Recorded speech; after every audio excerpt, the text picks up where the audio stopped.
Shalom, welcome to Hebraic Awakening, and we are going to talk about the significance of counting the Omer. What does it really mean to count the Omer? Let's dig into it. I want to start by saying that this is not an exhaustive study. Okay, I am a teacher, so I am always going to give you just enough information for you to study for yourself. So I want you to take this time to study for yourself, because what we see even in this awakening is that people, okay, I'm going to be really blunt, are being lazy, and they are not searching for themselves. They are just listening to their favorite teacher and taking their word for it, and they are not sitting down, with the Ruach HaKodesh and learning for themselves. So let's remember to study, what is being given to you so that you can get this for yourself. So in Leviticus 23, verses 15 through 16, the Most High commands the Israelites to count 50 days from Passover until they reach the festival of Shavuot. So we see there's a connection being made from Passover to Shavuot. So we're going to sit and find the meaning. He's telling us to count the Omer. So let's stop and find out what the word Omer really means. Did you know there are two different variations of the word Omer? So you have an ayin, a mem, and a resh. And that particular spelling means a tied bundle of harvested cereal, including both stalks and heads of grain. And this will be waved before the Most High in the holy place. All right. So this is known as counting the sheaves. We also see another spelling of the word Omer, and this is the aleph, the mem, and the resh. And this is a masculine noun, so it's a seed. And this word means a promise, a speech, a thing, or a word. And this is usually tied to decreeing something, okay? Making this speech known. Declaration. Okay, so this is fascinating. We see that the Most High is, preluding to us counting and waving this barley sheaf. Remember, we talked about barley, right? And what that means. You need to go back to that first video, because barley is the representation of the Messiah, and we're waving this as a what? A promise declaration before the Most High, right? So we have to take these two different variations of spelling of the word Omer and connect them, right? So we can get the full understanding of what the Most High is trying to get us to understand as we are counting up to Shavuot. So as we are counting, we realize that this is 7 full weeks. So we are looking on our Hebrew alphabet, and we are going to go to the number 7, right? And we see that the number 7 is completion. This is completion. We rest because Shabbat cease, and it cease from working, a laborious work we cease from. 7 can also mean being ripe, being in order, having stability, holiness, right? The day is set apart. It is holy unto the Most High. And I suggest that you study all of the times that we see the number 7 represented in scripture, and it's going to give you a full understanding of this Hebrew number. Psalms 90 and 12 give us some insight as to why we should count our days, right? So it says to teach us to number our days, that we may apply our hearts unto wisdom. So numbering our days, counting the days even that we were born. And I know a lot of Israelites, they take a lot of scriptures out of context when it comes to celebrating birthdays, but it is wise to number your days, okay? Because your heart gains wisdom, right? So this counting is not just something like he just pulled out of a hat and said, you know what I'll make y'all do? I'll make y'all count up to Shavuot, because he don't have nothing else better for us to do. No, there is always a reason. And as we are counting, numbering the days to Shavuot, we're going to gain wisdom. So let's take a look at what was happening as the Israelites came out of Egypt, crossed the Red Sea, and now they are trying to get into the promised land. But as we see, you have to count the Omer as well. So let's see what was happening. So Exodus chapter 15 all the way through chapter 18 give us some insight as to what was happening as they were coming out of Mitzrayim and trying to get to the promised land. So let's go to Exodus 16. All right, we're going to start out the gate. And they took their journey from Elim, and all the congregation of the children of Israel came into the wilderness of Sin, which is between Elim and Sinai, on the 15th day of the second month after their departing out of the land of Egypt. And the whole congregation of the children of Israel murmured against Moshe and Aaron in the wilderness.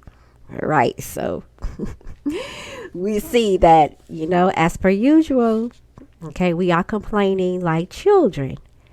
And they were thirsty. They were hungry.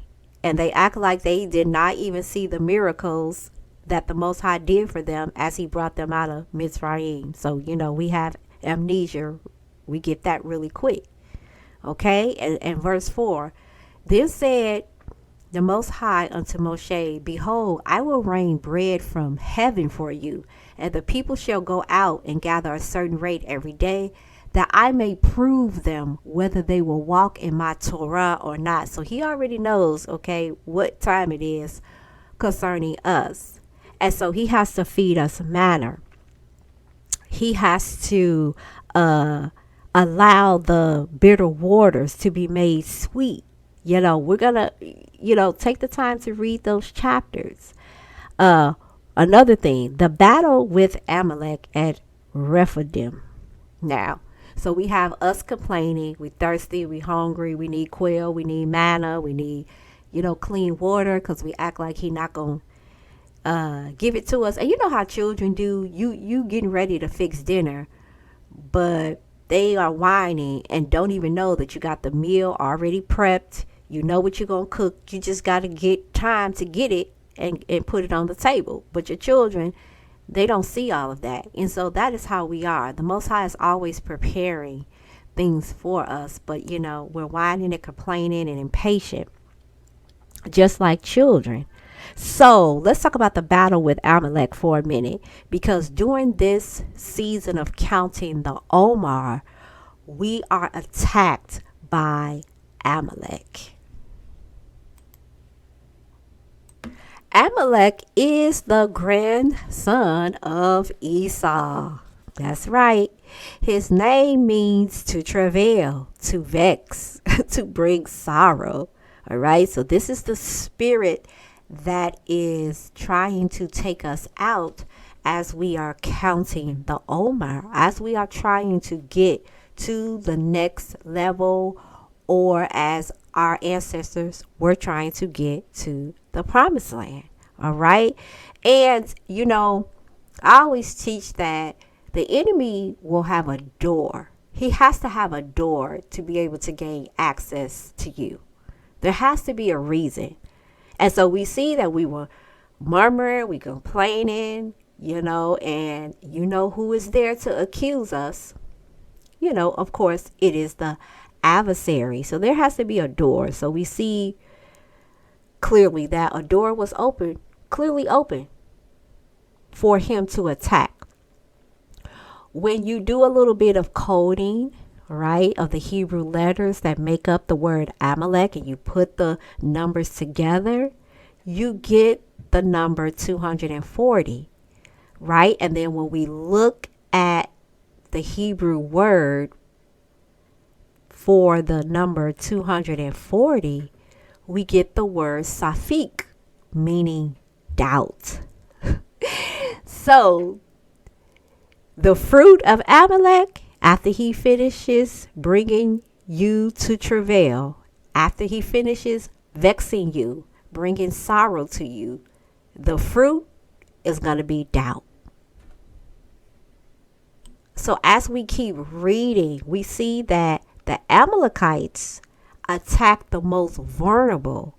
They attack the elderly, the sick, and the children. This attack happened at our place of rest, which was Rephidim.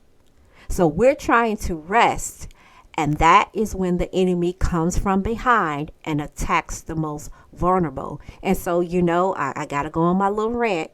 Y'all already know where I'm going, that our community today still has a problem with covering the most vulnerable. We still have a problem with seeing about our elders. We still don't have any respect for our elders. We talk crazy about our elders, and I know some of our elders, are not where they need to be. However, we need to respect them because of their age and because of their rank. There's a way to talk to your elders, even if they're out of pocket. We do not take care of our sick. We leave them in nursing homes. We leave the disabled to fend for themselves. The children, the fatherless. And the Most High is really trying to teach us throughout Torah that we as a nation are responsible for taking care of them. And when you're murmuring and you're complaining about what you got, what you don't got, and you're worried about you, that is when your people who are most vulnerable are attacked. So this is why, in our organization, we make sure we take care of the widow, the disabled, and the fatherless.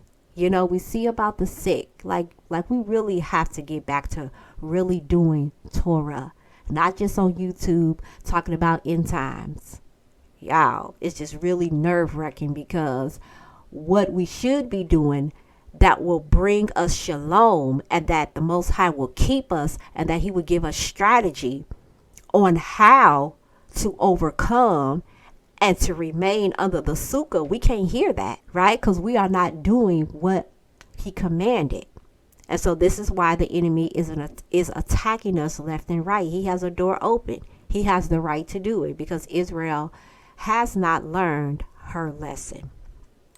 Now let's talk about the visitation from Jethro during this time. So when we look at the Hebrew word for Jethro, so let's take a look at that. His name in the Hebrew means to remain over. So as you try to study that phrase, to remain over, it really means to excel, to have more than enough, to exceed, right? To remain, to be left behind, to abound, to preserve. So when we're looking at Jethro and we're looking at what he did for Moshe in chapter 18, he gave Moshe advice. He gave Moshe counsel. He gave Moshe wisdom. So during this time, you can be visited by wisdom and instruction and counsel during counting of the Omer. So you see how you take your time and you look at the events that has happened during the time that we leave Egypt until we get to the promised land, right? And so now we're bringing counting the Omer full circle. So let's go over to the renewed covenant and look at Messiah and all that he did. So Yeshua shows himself for 40 days during the Omer count. Remember, he got up doing first fruits and he's resurrected and he begins to show himself first to the women, right? So I can do a whole nother segment on that. Why did he show himself to the women? But he shows himself during the Omer count. And we're going to talk about for 40 days. Why 40 days? You know, we're going to go back to our Hebrew alphabet. So the first time I believe that we see the word 40 is tied to the woman and her giving birth, right? So by the time you count the days required for the purification after childbirth, we get the number 40. A woman carries a baby for about 40 weeks. 40 is often tied to testing and preparation. Okay? The spies, they return from spying out the land at the end of 40 days. All right? The children of Israel roamed around for 40 years. Yeshua himself was tested for 40 days. So Yeshua has returned and he is showing himself during the Omer count, testing his Talmudim. He is the master Torah teacher. Okay, so we need to get that through our thick skulls. Yeshua is the living, breathing Torah. He is the one who masters Torah, and he is the one who teaches Torah. So he comes back, shows himself to the Talmudim for 40 days. So let's talk about where we can find that. All right, the resurrection of Yeshua happened on the first day of the Omer. So there's various things going on, right? There's holy feast, there's the counting of the Omer, and we see Yeshua gets up on the first count. Then we see him appearing to Mary, Mark, 16-9, John 20:16-18. He appears to other women, Matthew 28:5-10. He appears to Kepha, Luke 24:34. On the second day, he appeared to two men. Remember the road to Emmaus, Luke 24:13-32. He appears later to the 12 Talmudim, Mark 16:14. A week later, he appears to the 12 again. 8 days later, he appears to Thomas, right? He appears to 500 people in 1 Corinthians 15:6. Then he appears to his half-brother, James, So he appeared and he ascended into the Shamayims, right? And he tells them there's a promise.